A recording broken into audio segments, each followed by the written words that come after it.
Because if someone hears the word biohacking, and myself included, I often think of, these crazy little weird things. And we can also discuss, like, if we think that biohacking is a fad. I'd like to ask you that question as well. But, what are the fundamentals that people should have in place before they even consider biohacking? Right.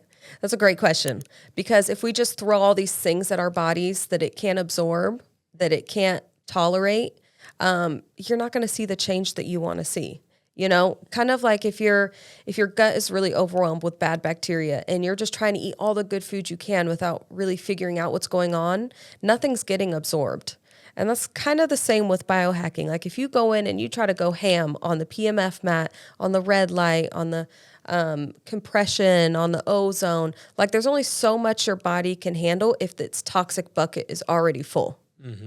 So we have to figure out a way to kind of normalize your body first. And the fundamentals with that are getting enough sleep. What's the quality of your sleep? Are you having good quality air in the room that you sleep in? It should be cool where you sleep. Getting enough sunshine, because if you don't get enough sunshine, you're not synthesizing your vitamin D. Even if you take a vitamin D supplement, you can't synthesize your vitamin D if you're not going out and getting sunlight. Being in community with other people. Another huge one is being able to relate to other people and what that does to your brain. Having good food. So it's not just dieting. We don't want you to come to Swell or to any other holistic wellness space with the idea of, I want to get well because I need to fit in this dress for my next event. Or I want to get well because it's almost summer and I have to wear my bikini. Like, you have to want to change your lifestyle to be healthy, to feel better, to feel like you can pick your kids up without hurting, to feel like you can go to Disneyland and not feel like you're about to absolutely die afterwards. Like you want to be able to do the things that you want to do in life, travel, whatever it is that you want to do. You want to feel alive enough to be able to do that and not suffer the consequences, Yeah, this is the missing link. This, people not having this conversation is why people think it's probably a fad and that there is some negative connotation and stuff like that, right? Because in my opinion, a lot of people that are pushing some of these, I'd like to hear more about the specific techniques that you mentioned. I can't even remember the names of them off the top of my head, but there's a lot of people pushing these things, but they're not discussing these things first. Yeah. Why?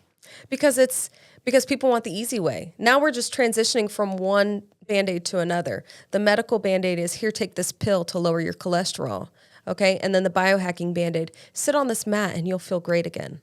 But it's not just one thing that's going to make you feel good. Like, you have to want to change you and your belief about what health actually is, or else nothing's ever going to feel better, Yeah. Did you go through a phase where you had to, maybe after you graduated with your doctorate in physical therapy and things like that, was there a time where you had to yourself go through that self-reflection time of getting all these things under control? Yeah, for sure. I mean, I played college sports. I've had multiple injuries. I tore my ACL when I was actually right when I graduated PT school. And so I had a lot of injuries that I had to think, okay, if I'm not going to do this, of course I was looking at it through the lens of exercise, because that's like my profession as a physical therapist, But then I was noticing these other things, like I'm doing the right things. I'm exercising. I thought I was eating well.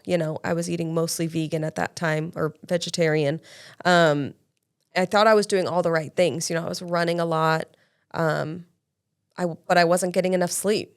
I wasn't hydrating enough. I wasn't eating enough protein. So there were all these little things that were I wasn't making time for me and my mental health, So there was all these little things that kind of stacked the deck against you. And then you really just, even if you feel like you're doing all the right things, you still don't feel great, And so that's when it kind of started coming to realization with me. And at that time I was working at the Veterans Hospital, and there were a lot of people who have a lot of mental health issues, who've been through trauma, who have traumatic injuries. And I was noticing a lot of really good improvements with my patients when I was just talking to them and like asking them, what do you even want to see out of your life? And I was just trying to really just it was like health coaching, you know, and I was just health coaching them to make better lifestyle choices. And they would come back to me and be like, my back pain's like gone. And I'm like, well, we haven't even touched the back yet, you know? And so that's why I started kind of putting the pieces together. And that's when I really started following the biohacking movements, you know, and learning the fundamentals. And then as I got more into it, I got more advanced and, you know. Sure. And that's the way it should be learned. Exactly. Like you need to start with these fundamental things, right? And I love that you mentioned sleep. That's one that in the gym, obviously when we're talking to people, most of the time people that are interested in personal training, it's often like a weight loss situation. It's also a feel better, live better, move better. But the number one motivation is weight loss, right? And so I have to have that conversation with them around food and sleep as well, because if you're not sleeping well, usually what I always say, and I'd like your input on this, if people aren't sleeping well, I don't really know what's going on. I'm not a doctor. You know what I'm saying? I'm a personal trainer. But I think, at least for me, when I don't sleep well, something with my decision making is off the next day. I don't have the mental stability. I don't have the ability to think things through as well. It's a lot easier to pick up that cookie. Maybe it's a lack of energy thing. I'm not sure. But is that something that you've experienced yourself or maybe you worked with patients through as well? Yeah. I mean, cognitively, if you don't sleep well, your cognitive function declines significantly. So you really can't make good decisions when you're not having good sleep. It's just physiological. You can't do it. Right. And so when you're not setting yourself up for success, you're basically preparing yourself to fail.